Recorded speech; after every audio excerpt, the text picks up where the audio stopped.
Les œuvres ont été recherchées. D'abord, il a fallu que nous attelions à... C'est quelqu'un qui a beaucoup peint, beaucoup produit, et que nous attelions à trouver les œuvres, le meilleur de chaque période. Donc il a fallu aller voir un maximum de collections publiques et de collections privées, en France essentiellement, mais aussi aux États-Unis, en Belgique, en Suisse, en Italie, partout où il pouvait y en avoir, en somme. Encore une fois, collections publiques et privées, il a fallu les voir, les comparer, voir leur qualité, ça donnait énormément de mal, et ensuite choisir, et ensuite obtenir les prêts. C'est ça le job, mais plus que ça, il fallait surtout comprendre la logique interne de son œuvre, de période en période, les liens d'une période à une autre, les passages, les raisons d'être, et la grande poésie qui dirige tout ça, parce que c'est une œuvre très intellectuellement très constituée, mais dont la grande logique était jusqu'à présent inconnue, vraiment inconnue. Nous espérons avoir trouvé quelque chose qui pourrait s'appeler le courant principal à travers qui domine les différents courants, on ne dirait pas inférieurs, mais sous-courants de cette œuvre, sont impulsés par un courant principal, je crois une logique générale que nous avons retrouvée. Bon, voilà. Ça, c'était assez étonnant de voir ce découvrir. C'est comme d'entrer nu dans l'océan et de retrouver en nageant le Gulf Stream. Voilà, il est là, on le sent, et c'est comme ça. Et finalement, quelque chose apparaît, une géographie apparaît, et ça c'était très poignant. D'abord, de tableau en tableau, on trouvait un tableau dont on ne savait pas quel sens il pouvait avoir, complètement isolé, puis on en trouve un autre dans une autre collection dont on voit qui fait sens avec le premier et un troisième, et du coup, se constituent des systèmes. Ça c'est très émouvant. Et la logique de ces systèmes qui était à comprendre, que je crois que nous avons comprise. On a fait beaucoup, donc on a fait beaucoup de choses dans ce sens de mettre de la lumière et de mettre de l'ordre. Donc, dans une chose qui par ailleurs est très belle, parce que c'est une exposition qui travaille tous les sens, qui est très sensitive, sensorielle, très physique, et on peut même dire très sensuelle, avec un sens unique de la couleur. Je pense que c'est le plus grand coloriste de sa génération dans le monde occidental. Et ça parle beaucoup. Et je pense que les gens sont assez étonnés. Nous les premiers étonnés, c'est nous. C'est-à-dire, nous avons fait une exposition qui nous a étonnés. Encore faut-il savoir que quand on fait une exposition, on ne sait vraiment nous ne saurons ce que nous avons fait qu'une fois que les choses seront au mur. Parce que un tableau plus un autre en photographie, oui, mais que les tableaux se diront-ils, les tableaux voisins, une fois qu'ils seront au mur. Et l'ensemble d'une salle, que se dira-t-elle à elle-même? Bon, ça c'est l'inconnu, donc il y a encore beaucoup d'inconnus pour nous. Nous ne livrons pas quelque chose que nous connaissons parfaitement au public, nous livrons quelque chose que nous ne connaîtrons que quand nous l'aurons accroché. Et particulièrement dans le cas de cet artiste-là, qui était resté très inconnu, qui avait tout fait aussi pour ne pas qu'on connaisse au fond son visage complet. La partie de son œuvre la plus connue, c'est les pliages. Et à l'intérieur des pliages, qui commence en 1960, encore une fois, alors ils étaient arrêtés de peindre en 82, il y a donc 22 années de pliage, si on peut dire. Chaque période à l'intérieur des pliages est définie par la façon dont il plie. C'est la façon dont il plie qui va déterminer le genre de peinture qu'il va produire. S'il plie, s'il froisse, ou s'il plie en pli très serré, ou s'il plie en pli très ample, ou s'il plie en carré ou en rectangle, évidemment ça donne à l'arrivée, quand il déplie, puisque son pinceau ne peut atteindre que les parties convexes du pli et ne peut pas atteindre les parties concaves, la toile est donc prédéterminée, la forme de ce qui est peint est donc prédéterminée par la façon dont tout ça est plié. Et c'est ainsi que de mode de pliage en mode de pliage, c'est-à-dire, le pliage c'est ce qu'il y a de mieux connu, mais même ça est inconnu. Et le pliage a été érigé par lui officiellement en méthode à partir de 1968 ou 9. Mais avant ça, c'était une improvisation. Et la partie où c'est improvisé est 1000 fois plus émouvante et plus belle et plus profonde que la partie où c'est méthodique.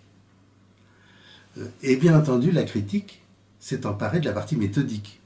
À partir du moment où il y a eu cette formule le pliage comme méthode, qui était le titre d'une de ses expositions chez Jean Fournier, la critique s'est emparée de ça. On n'a plus parlé que de ça, négligeant tout ce qui est intérieur. Et négligeant même des parties très rarement montrées, comme les mariales, qui sont colossalement importantes. Et ne partant que dans la dernière tiers, au fond, ne s'occupant que du dernier tiers de son œuvre. Le tiers méthodique, si on peut dire. Et pour moi, le moins passionnant. Certainement le moins passionnant. Je veux dire aussi que cette exposition, je ne l'ai pas faite seule, n'est-ce pas? Je tiens à dire, j'ai faite avec Alfred Pacman, qui est le directeur du musée, et Isabelle Monod-Fontaine, qui est l'ancienne conservatrice en chef des collections de peinture et sculpture, qui est à la retraite et qui est revenue pour faire cette exposition.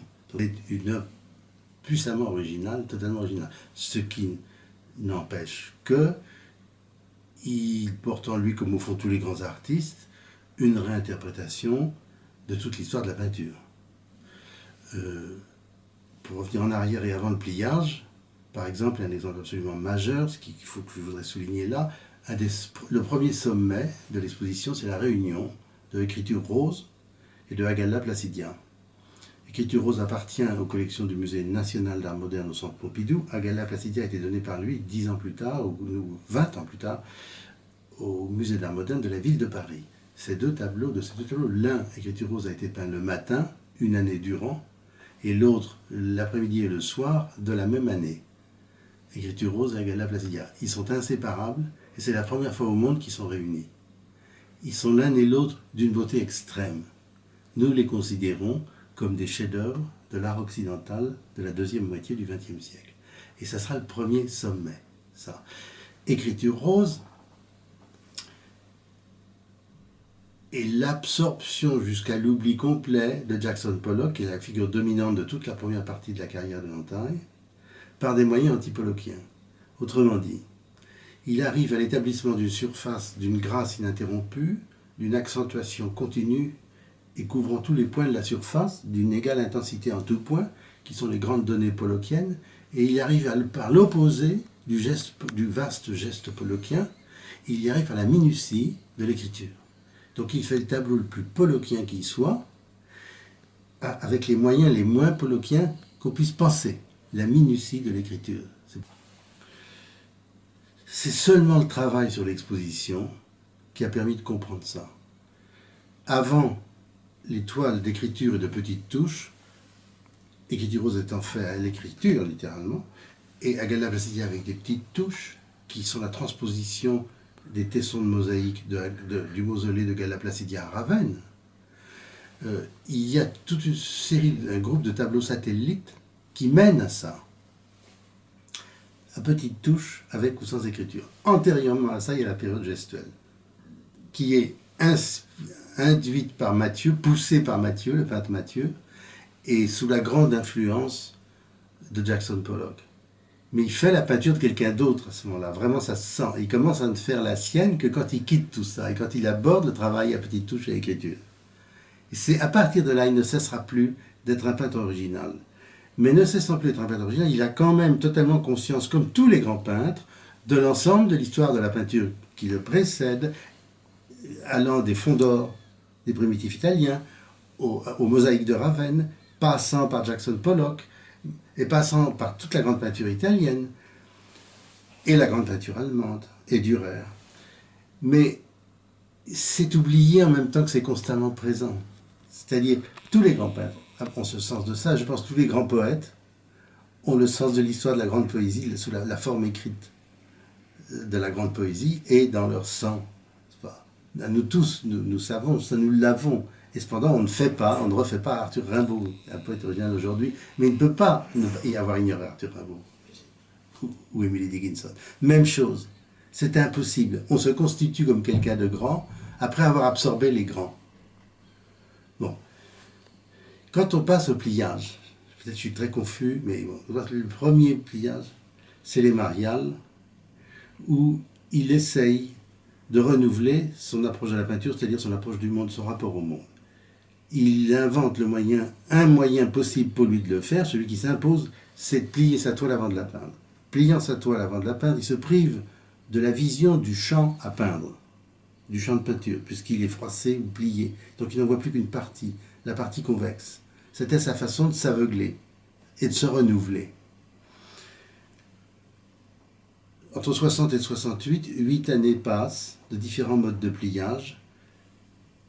Les mariales, les catamurons, les panses, et à la fin des panses, le tissu de la peinture se desserre, il s'installe près de Fontainebleau dans un village qui s'appelle Meun, M-E-U-N, d'où la première série peinte là-bas qui s'appelle Les Meuns, M-E-U-N-S. Et les Meuns sont une repensée des nus bleus de Matisse. Mais là où il était absolument génial, et ce sera très visible, nous le rendons ça visible et sensible, c'est qu'il n'a jamais pris de ciseaux. Il est très inspiré des papiers découpés de Matisse, mais lui, il n'a jamais pris de ciseaux. Il a eu, plus tard, il a compris ce qu'il avait fait, il a eu cette formule géniale, la toile est un ciseau pour moi. Ça veut dire, c'est la façon de plier qui est le ciseau. Et de la façon de plier émerge ce qui peut être peint et comment ça peut être peint. Et les mains, vous le verrez dans l'exposition, sont une repensée de Matisse, mais une repensée, c'est pas du Matisse. Du tout. C'est une repensée. Je veux dire, quand Heidegger repense Descartes, il ne fait pas du Descartes. Bon. Etc., etc. Et ça, c'est tout le chemin de cet artiste-là. Et ce qui est curieux, c'est que dans l'ordre où il a fait les choses, d'abord c'est une repensée de Jackson Pollock, et puis c'est ensuite, plus tard, seulement une repensée de Matisse, et un travail sur le peint et le non-peint à partir de ce que Cézanne avait fait. Mais ces choses-là sont venues après la traversée de Jackson Pollock. Ce que je dis, elle est absolument très abstrait. Je fais toujours l'impression d'être un peu un manipulateur quand je parle de la peinture en l'absence de la peinture. Mais moi, j'ai quand même un rendez-vous où là, il n'y aura plus de manipulation possible. C'est le rendez-vous le 20 mai pour le pré-vernissage, où vous serez là. En tout cas, si vous souhaitez, vous serez là. Et là, il n'y aura plus à parler avec moi. Il y aura à regarder ce que la peinture vous dit et à la tester et à être testé par elle. C'est ce rendez-vous-là. Je convie à ce rendez-vous-là, qui est aussi un rendez-vous avec moi-même. Et là, il n'y a plus de tricherie et plus de manipulation possible. Le répétitif, le répété, et le répétitif, à la suite du répété, sont certainement un rôle très important dans le travail de Antheil, à la fin des mains, donc fin 68, début 69 et au début des études, ça devient un des schèmes de son travail et de son expression. C'est clair, c'est très clair. Je me méfie des comparaisons avec les autres arts, mais il n'y a pas de raison non plus de les interdire. Et comme il a énormément, et toute sa jeunesse, son enfance d'abord à l'église catholique en Hongrie, et sa jeunesse ont baigné dans la musique de Bach et dans celle de Schulz. Donc, dans lequel il y a, et il n'y a pas, mais il y a et il n'y a pas un mode répétitif, qui certainement l'a mis à l'aise. Voilà.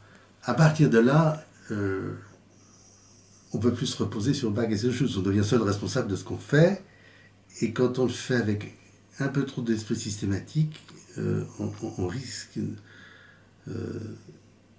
la redite, qui est autre chose que la répétition. Et il est possible que la dernière partie de l'œuvre de Simon Antheil ne soit pas exempte de redite. C'est possible. C'est fort possible. D'abord, dans les toiles écrites, il n'y a pas de narration. Il fait de l'écriture. Il fait des pages d'écriture. À l'école, quand on vous faisait faire des pages d'écriture, ce que je pense qu'on ne fait plus faire à nos petits-enfants, mais quand on faisait faire des pages d'écriture, on ne vous faisait pas faire de la narration, on nous faisait faire des pages d'écriture. Le ciel est bleu, le ciel est bleu, le ciel est bleu, le ciel est bleu, jusqu'à ce qu'on l'ait bien écrit. Il fait de l'écriture, il ne raconte pas quelque chose, il recopie des passages de la Bible, des passages des mystiques chrétiens, des passages des philosophes ou des poètes qu'il a pu lire, il recopie et il date chaque jour, un endurance, ça a un côté liturgique. Et il incorpore sur la surface les fonds d'or des primitifs italiens. L'encrier de Luther, qui est jeté comme ça, qui devient un dripping de Pollock. La croix des chrétiens, qui devient un principe directionnel divisant l'espace en quatre, et un principe de l'expression et de l'exposition, pardon, de la souffrance humaine, juste une croix. Et c'est peut-être plus de temps à autre, plus figuratif, c'est-à-dire un dripping, c'est une figure de dripping, un dripping, c'est la figure d'un dripping. Une croix, c'est la figure d'une croix, c'est le symbole de la souffrance, etc. Mais c'est tellement... c'est du figuratif sur un mode abstrait, c'est-à-dire ce sont des abstractions. De toute façon, peindre ou faire de l'art, quelqu'un que ce soit, c'est s'abstraire. Il n'y a pas d'art, il y a de l'art figuratif et il y a de l'art non figuratif, l'un et l'autre sont également abstraits, l'un et l'autre. Donc, quand on passe au pliage, avec les mariages, il n'y a plus de figuration. Il n'y en a plus. Mais il n'y a pas plus d'abstraction. Il y en avait déjà à un degré 100 sur 100 dans les œuvres précédentes. C'est extrêmement important de savoir ça. Il ne devient pas plus abstrait, il devient moins figuratif. Ceci étant dit, quoi qu'on fasse de positif comporte ses pièges. Et donc, il va finir par être pris dans un système qui finira par représenter quoi? La figure même du processus du pliage. Et ça devient figuratif, mais pas la figure de la femme aimée, mais la figure du pliage, c'est tout autant une figure. La figure du mode de plier va finir par s'imposer, de période en période. Il y a une évolution, une cohérence, des errements, des réussites fabuleuses, une systématique ouverte que nous ne connaissions pas et qui s'est imposée par le travail que nous avons accompli sur sa peinture. C'est exposé, c'est pas nous qui avons décidé ça, c'est décidé par ce qui a été peint d'année en année. Et nous n'avons rien voulu raconter, ni imposer un récit plutôt qu'un autre. Et de toute façon, quand les visiteurs seront là et visiteront, ils n'entendront pas mon discours, ils n'entendront pas le discours que je vous fais. Ils entendront quoi? Un grand silence. Cette exhibition extrêmement silencieuse, à l'opposé de celle qui leur a précédé, qui est Dali, qui était bruyant au possible. Ça sera une exposition silencieuse au possible. Et nous avons nous-mêmes une certaine crainte de savoir est-ce que le public aujourd'hui est prêt à accepter le silence. Ça, c'est une des inconnues, une des multiples inconnues de l'exposition. Mais nous pensons que la poésie s'impose, la grande poésie s'impose. En même temps qu'elle s'expose, elle s'impose, la grande poésie. C'est ça que je pense. Et c'est ça qui se joue. C'est ça l'enjeu de l'exposition.